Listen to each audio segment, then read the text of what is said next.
우리 심장은 쉬지 않고 계속 뛰고 있습니다. 우리가 살아가는 날 동안은 이 심장은 멈추지 않을 것입니다. 우리가 잠들어 있는 순간에도 우리 심장은 계속해서 성실하게 움직이고 있죠. 어린아이가 태어나면요, 이 심장이 1분에 130번 정도 뛴다고 합니다. 굉장히 빨리 뛰죠. 그리고 이 어린아이가 크면 클수록 이 심장이 점점 느려진다고 그래요. 그래서 여러분들은 아마 지금 1분에 70번 정도 이 박동이 있을 거예요.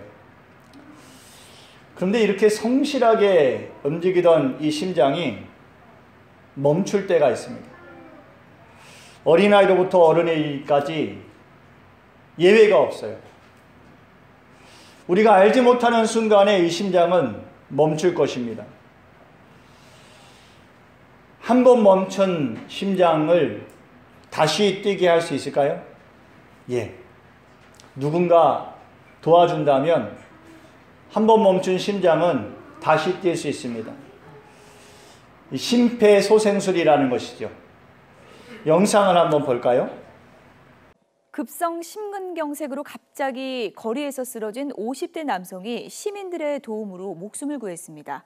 직접 심폐소생술을 한 시민들과 소방본부의 영상통화 시스템이 큰 역할을 했습니다. 김영수 기자입니다. 여행용 가방을 끌고 길을 걷던 한 남성이 갑자기 정면으로 쓰러집니다. 놀란 시민들이 남성 주변으로 하나둘 모여듭니다. 지나다 보니까 이 아저씨가 눈이 하얗게 눈 신자가 막 보이고 피가 자꾸 토하더라고요. 머뭇거리는 것도 잠시. 한 시민이 남성의 의식을 확인하더니 맨바닥에 무릎을 꿇고 가슴을 압박하기 시작합니다. 팔다리가 완전 이렇게 꼬여가지고 한쪽 팔은 몸 안쪽으로 들어갔고요. 그다음에 이제 그 머리로서 쓰러진 흔적이 역력했습니다. 다른 시민이 119에 신고하자 소방 상황실과 영상 통화로 원격 응급처치가 시작됩니다. 제 속도에 맞춰서 가슴 압박 해주세요. 하나, 둘, 셋, 넷, 다섯. 한 번만 좀. 피투성이가 된 남성의 얼굴을 닦고 시민 2명이 번갈아가며 응급처치하는 사이 구급차가 도착합니다. 이후로도 3번의 전기 충격과 정맥 주사 처치가 이어집니다. 다행히 호흡과 맥박이 돌아오고 곧바로 병원으로 이송됩니다. 초기 신고도 빨랐었고 주위에 있던 시민이 적절한 흉부 압박을 실시했기 때문에 소생할 수 있었다고 생각합니다. 심정지 환자를 구할 수 있는 골든타임은 단 4분. 이후에는 심장이 회복되더라도 뇌사에 빠질 가능성이 큽니다.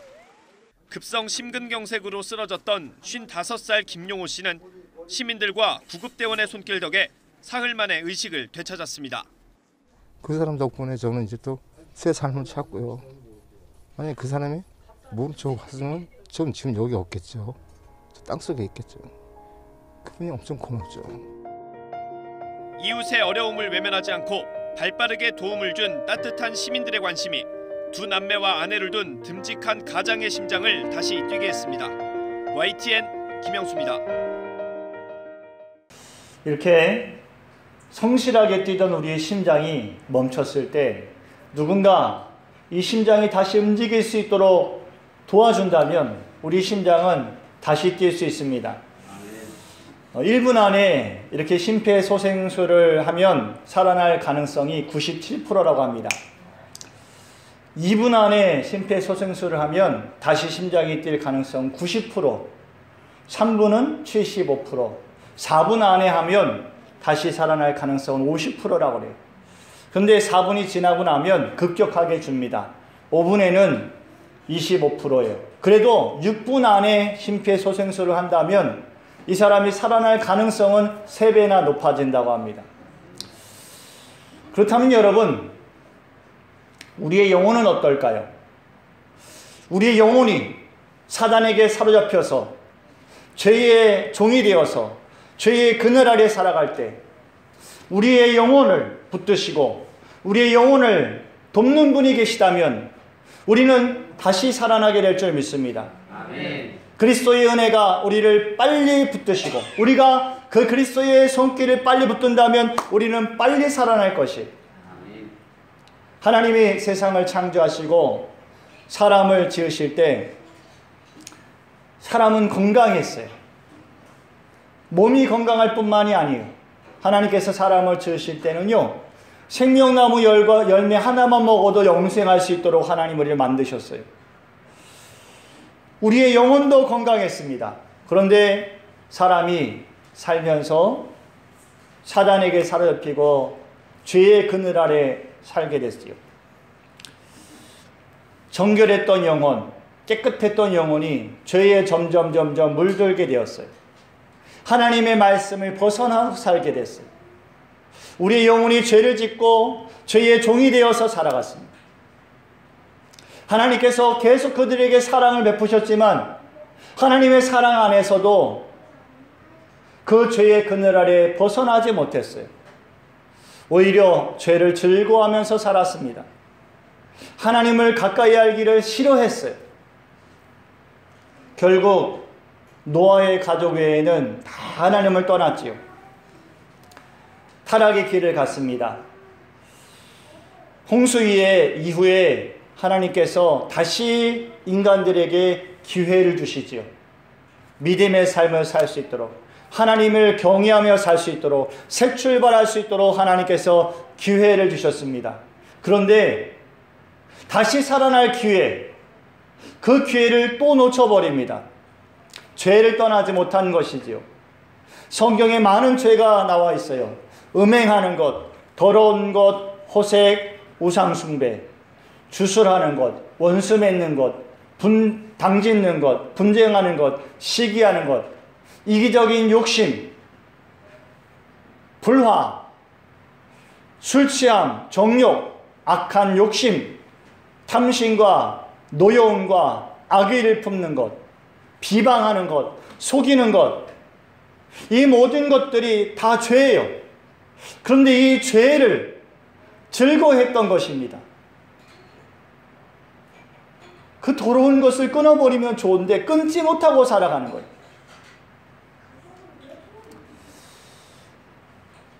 죄가 나쁜 것인 줄 알아요. 그런데 그것을 멀리하지 못합니다. 항상 반복되는 삶을 살았어요. 하나님께서는 다시 아브라함이라는 사람을 택하여 부르시고 하나님의 거룩한 백성, 하나님을 경외하는 백성들을 만드셨어요. 이스라엘이지요. 출애굽을 지키셨습니다. 하나님이 그들의 하나님을 나타내 주셨어요. 가나안 땅을 약속하셨고 그 가나안 땅에 들어가게 하셨어요. 누구도 이룰 수 없었던 일을 하나님은 그들에게 이루어 주셨어요. 그들의 하나님이라고 말씀해 주셨어요. 나는 너희의 하나님이라고 말씀하셨어요. 그런데 이스라엘 백성들은 너의 하나님이라고 하시는 그 하나님의 말씀을, 그 법도와 규례를 버렸어요. 세상의 우상 숭배를 좋아했어요. 이방신을 섬겼어요. 죄를 버리지 못했습니다. 하나님께서는 다시 기회를 주기 위해서 이스라엘 백성들을 이방인의 손에 넘겨버리셨어요. 다시 기회를 주기 위함이에요. 이스라엘 백성들은 마음 아파했습니다. 회파된 예루살렘을 보면서, 흩어진 형제들을 보면서 12지파가 낱낱이 흩어져서 세상에 종으로 살아가는 모습을 보면서 마음 아파했어요. 그리고 하나님께서는 마음 아파하시는 이스라엘 백성들을 보시면서 내가 너희를 버린 것이 아니라고 말씀하셔요. 연약한 너희를 붙들어 다시 일으켜 세워주실 것이라고 약속해 주셨어요. 멈춰버린 심장을 다시 뛰게 하시는 것이죠. 잃어버렸던 믿음을 다시 회복시켜 주시는 것이지요.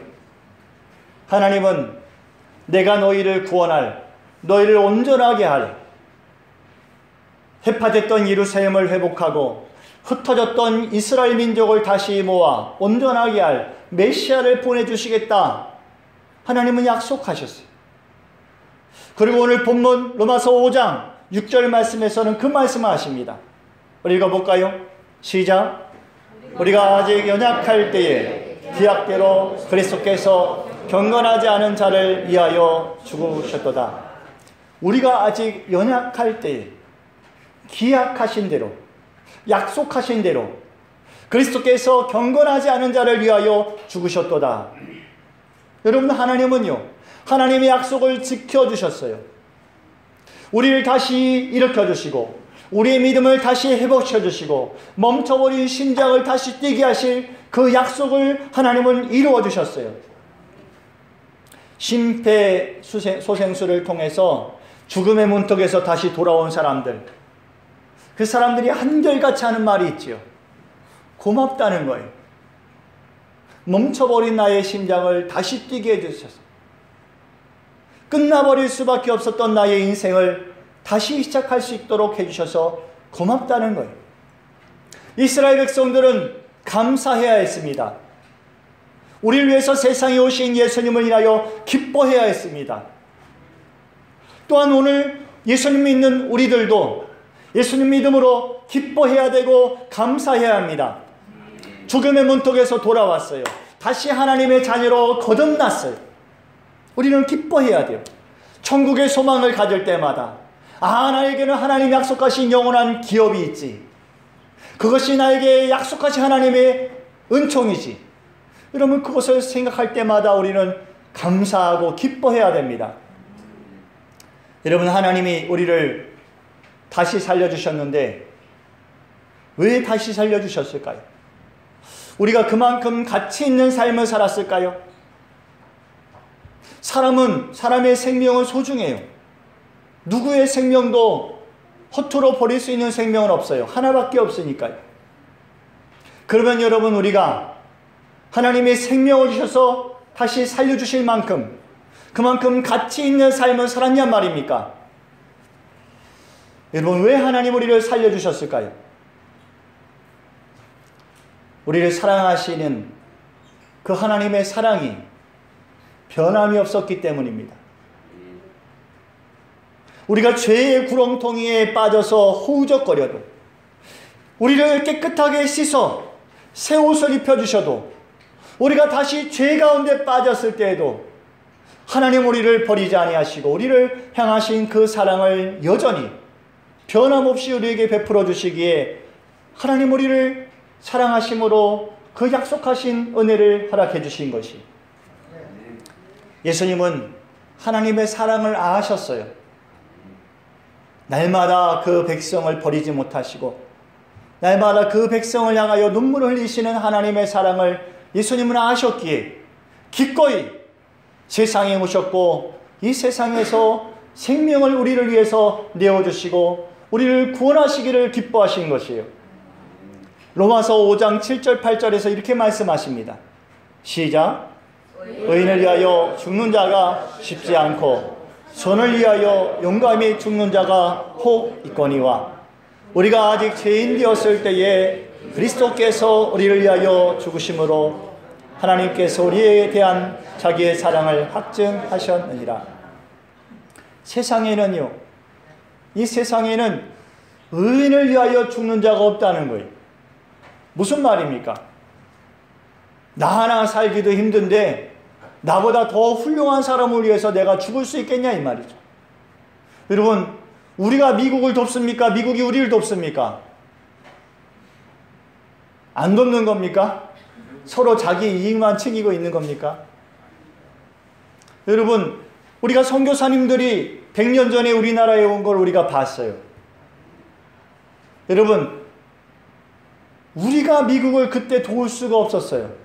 미국이 우리를 돕는 겁니다. 그런데 여러분, 의인을 위하여 누가 죽을 수 있냐는 거예요.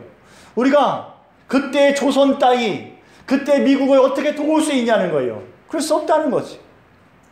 의인을 위하여 죽는 자가 없다는 거예요. 선을 위하여 죽는 자가 혹 있거니와.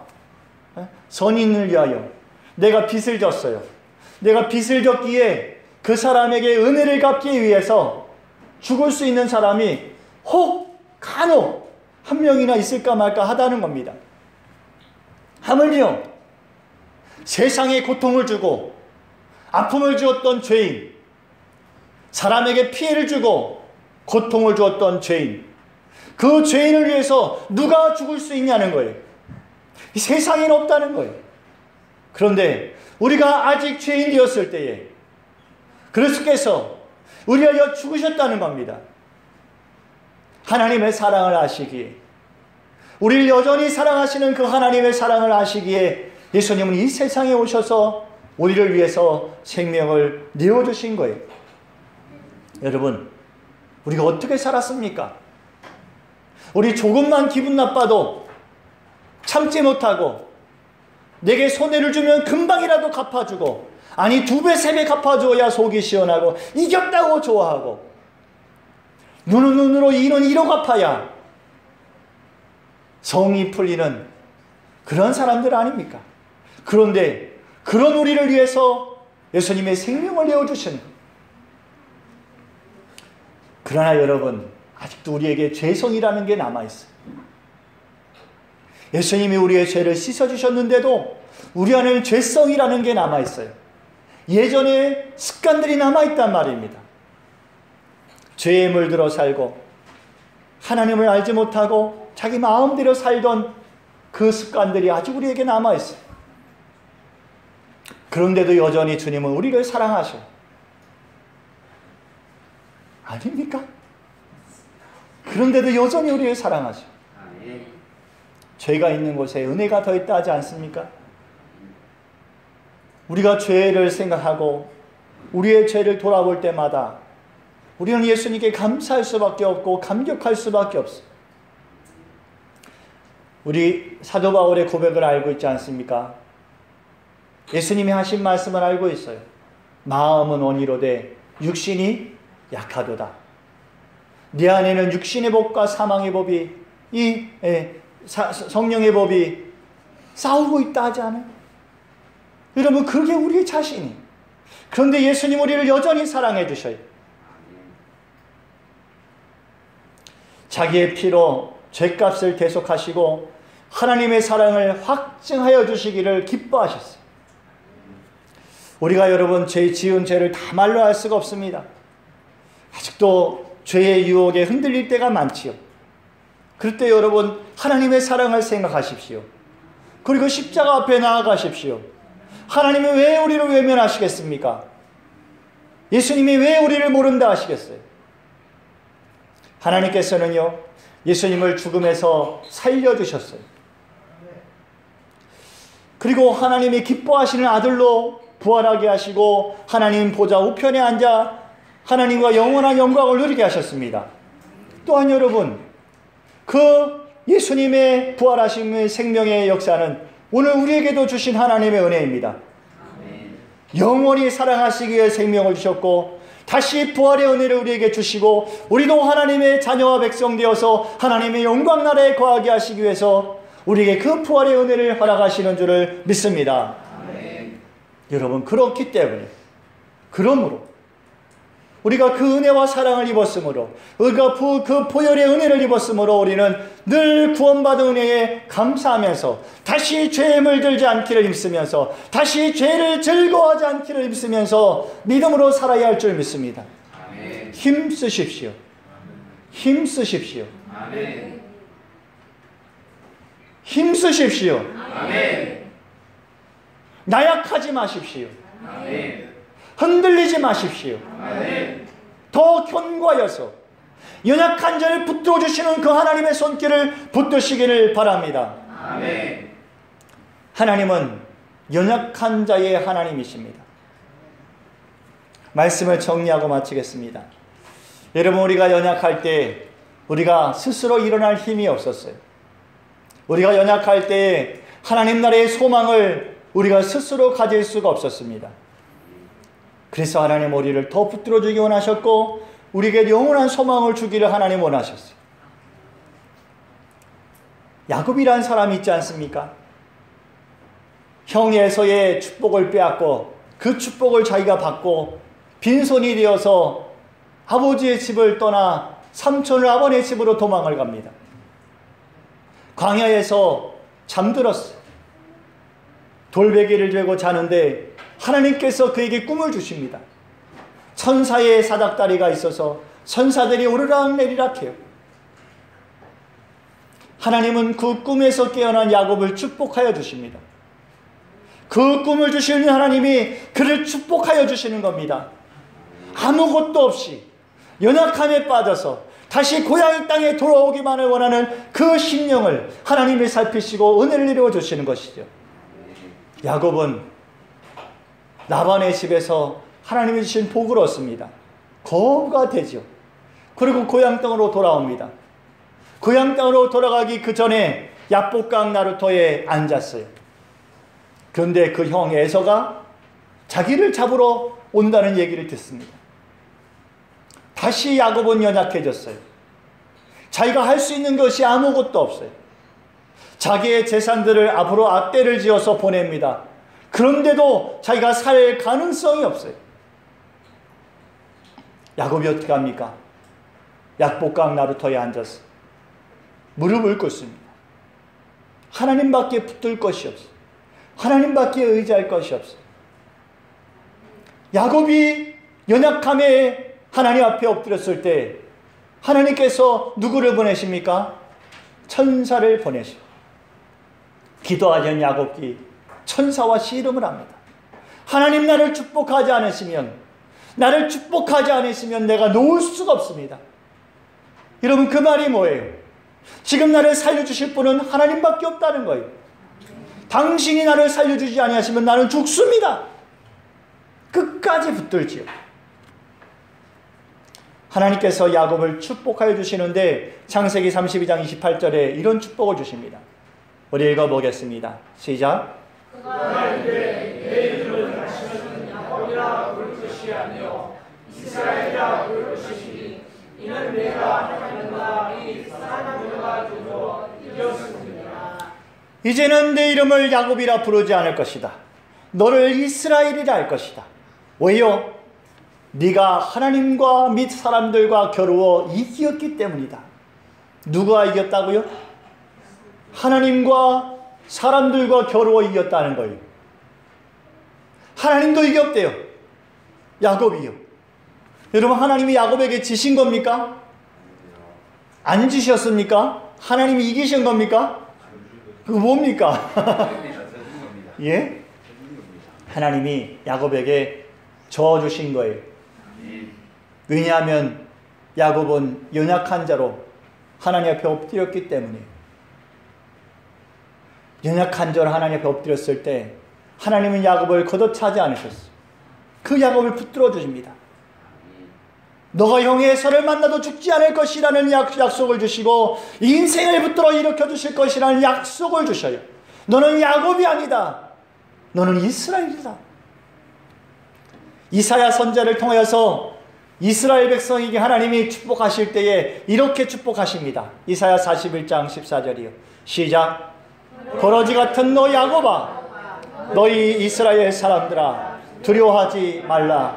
나 여호와가 말하노니 내가 너를 도울 것이라. 내 구속자는 이스라엘의 거룩한 이니라. 벌레 같은 너 야곱아, 너희 이스라엘 사람들아, 두려워하지 말라. 연약하여 아무것도 할 수 없어요. 이제 나라가 멸망할 바로 그 위기 앞에 있어요. 그러나 하나님께서 말씀하시는 거예요. 버러지 같은 너희 이스라엘아, 두려워하지 말아라. 내가 너희를 버리지 아니할 것이다. 내가 반드시 너희를 도울 것이다. 하나님은요, 연약한 자를 붙들어 주시는 하나님이십니다. 그들이 하나님을 버리지만 않는다면, 우리가 하나님을 잊지만 않는다면, 우리가 끝까지 하나님만 붙든다면, 우리가 끝까지 십자가만 붙들고 살아간다면 하나님 우리를 버리시지 않습니다. 아멘. 연약한 자의 하나님이 되시기를 기뻐하시고 아멘. 우리를 종이라 하지 아니하시고 자녀 삼아주시며 하나님 나라의 기업을 있게 하시는 그 하나님의 역사를 우리에게 허락하시는 줄을 믿습니다.